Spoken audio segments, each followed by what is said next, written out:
আল্লাহু আকবার। আল্লাহ রাসূলের মেজাজ কেমন ছিল?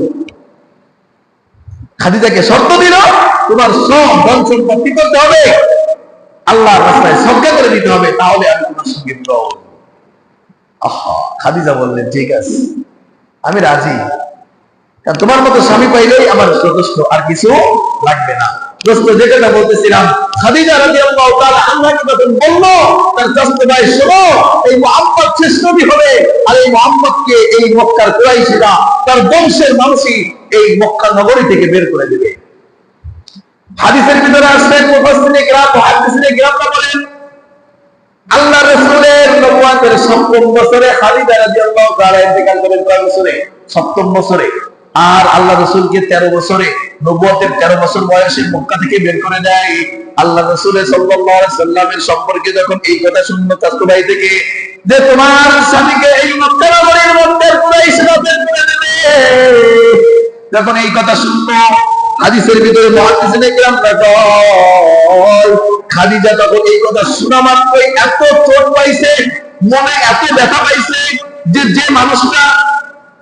যে মানুষটার চরিত্র এত ভালো, যে মানুষটা জীবনে মিথ্যা বলে না, যে মানুষটা কারোর সাথে অন্যায় করে না,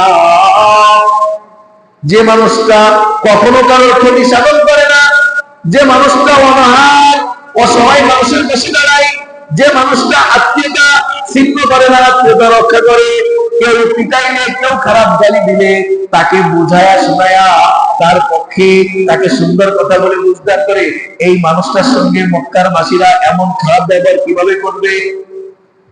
চাচাতো ভাই বলে, এটা একটাই কারণ, দ্বিতীয় কোনো কারণ না, ব্যবহার কষ্ট পাইছে এই জন্য না, কোন ধন সম্পদের দাবি করবে এই জন্য না, ক্ষমতার চেয়ার নিয়ে কারাকারি করবে এই জন্য না, বরং মুহাম্মদকে অফার করা হবে চেয়ারের জন্য, সুন্দর নারীর জন্য, ধন সম্পদের জন্য, ক্ষমতার জন্য, কিন্তু মুহাম্মদ গ্রহণ করবে না।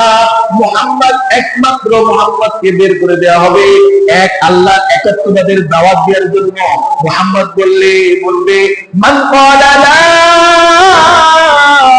ইলাহা ইল্লাল্লাহ তুফলিহুন, যে বলবে লা ইলাহা ইল্লাল্লাহ সেই সফল হয়ে যাবে। এই কথার দাওয়াত যখন দিবে, তখন মুহাম্মদকে এই মক্কার কুরাইশরা ঘাড় ধরে বের করে দিবে। দিছে না? মুহাদ্দিসিনে কিরামরা বলে, যখন চাচাতো ভাই থেকে খাদিজা এই কথা শুনলো, তার অন্তরটার ভিতরে এত বেশি চোট লাগছে যে ৭ম বছরে, নবুয়তের ৭ম বছরে খাদিজা মারা গেছে, এই ব্যথার কারণেই মারা গেছে। আহা, কতটা ব্যথা পাইছে, সে আস্তে আস্তে মৃত্যুর করে ঢলে পড়ছে। এমন একজন মানুষকে কিভাবে বের করে দেবে? দিছে না? যখন লা ইলাহা ইল্লাল্লাহ বলছে, তখন তার উপর থেকে কি শুরু হয়ে গেছে? অত্যাচার, জুলুম, নির্যাতন, নিপীড়ন শুরু হয়েছে কিনা?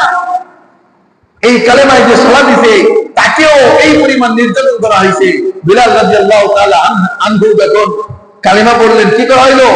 যে জিহ্বা দিয়ে লা ইলাহা ইল্লাল্লাহ বলে, এই জিহ্বা টেনে জিহ্বার ভিতরে ব্রেক মেরে দেওয়া হয়েছে, সমস্ত বস্ত্রহীন করে উত্তপ্ত বালুর ভিতরে শোয়া রাখা হয়েছে, বড় থেকে বড় পাথর তার বুকে চাপা দেওয়া হয়েছে। একটাই অপরাধ, তুই লা ইলাহা ইল্লাল্লাহ বলতে পারবি না।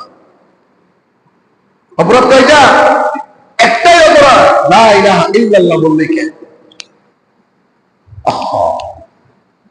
খাদিজা রাদিয়াল্লাহু তাআলা আনহা বাসায় যখন আসলেন, এসে তার স্বামী তো ভয় পাইতেছে, রাসূল সাল্লাল্লাহু আলাইহি ওয়াসাল্লাম কি পাইতেছে? একটু ভয় পাইতেছে, ভয় কর্মিত হয়েছে। দেখেন, মহিষী নারী বলা হয় খাদিজা রাদিয়াল্লাহু তাআলা আনহাকে, উত্তম চরিত্রের, এবং যখন সে মারা গেছে শেষ পর্যন্ত যত বিবিরা আল্লাহ রাসূলের ঘরে আসছে, সবার একটা চাহিদা, ইয়া রাসূলুল্লাহ আপনি কার সাথে বেশি ভালোবাসেন? এই কথা যখন বলতেন, তখন আল্লাহ রাসূল চোখের পানি ছেড়ে দিয়ে বলতেন, আমি আমার খাদিজাকে বেশি ভালোবাসি। সুবহানাল্লাহ। কেন? যখন হেরা গুহায় থাকতো, আপনারা যারা গেছেন অনেকে দেখছেন, হেরা গুহা কত কিলোমিটার ধরে উঁচু, এই গুহাটা অনেক উঁচায়। খাদিজা রাদিয়াল্লাহু তাআলা আনহা এই যখন 40 বছর বয়স, আল্লাহ রাসূলের 40 বছর বয়স ছিল প্রথম নবুয়ত, প্রথমে ইকরা বিসমি আসে, তাই 40 বছর যখন আল্লাহ রাসূলের বয়স, তখন খাদিজার বয়স কত? 65। কত? 65 বছর বয়সে একজন মহিলা, দেখেন তো কেমন হইতে পারে? এই 65 বছর বয়সে আল্লাহ রাসূলের জন্য এই পানির পাত্রে করে পানি নিয়ে, রুটি নিয়ে, হালুয়া নিয়ে ওই পাহাড়ে উঠে চূড়ায় উঠে আল্লাহ রাসূলের কাছে পৌঁছায় দিয়ে আসতেন। সুবহানাল্লাহ। 7 কিলোমিটার। কয় কিলোমিটার? 7 কিলোমিটার দূরত্ব খাবার নিয়ে হেঁটে হেঁটে এই বালুর উত্তপ্ত বালুর ময়দান দিয়ে খাদিজা রাদিয়াল্লাহু তাআলা আনহা হেঁটে হেঁটে যায় আল্লাহ রাসূলের খিদমত করতেন। আরে এই মহিলা বল, দামি মহিলা হবে না তো তোমার আমার বিবি হইব? আহা, আল্লাহ রাসূলকে তখন জিজ্ঞেস করতে কোন বিবি আপনি কাকে ভালোবাসেন? তখন আল্লাহ রাসূল বলতে, আমার বিপদের সময় যে মহিলাকে কাছে পাইছি, বিপদের সময় যে নারী আমার সঙ্গ দিছে, এই মহিলা হচ্ছে খাদিজা। তোমরা তো আমার সুখের সঙ্গী, ঠিক কিনা? তোমরা তো আমার সুখের সঙ্গী, কিন্তু আমার ভয়ের সঙ্গী, আমার বিপদের সঙ্গী, আমার দুর্যোগের সঙ্গী একমাত্র খাদিজা রাদিয়াল্লাহু তাআলা আনহা।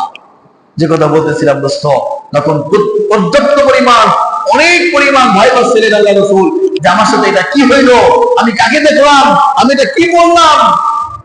তখন আল্লাহ রাসূলকে সান্ত্বনা দিয়ে আল্লাহ রাসূলের স্ত্রী বিবি খাদিজা রাদিয়াল্লাহু তাআলা আনহা সান্ত্বনা দিচ্ছিলেন, আপনি ভয় পায়েন না, আপনার সঙ্গে খারাপ কিছু হবে না, আল্লাহ তাআলা আপনার সঙ্গে খারাপ কিছু করবেন না।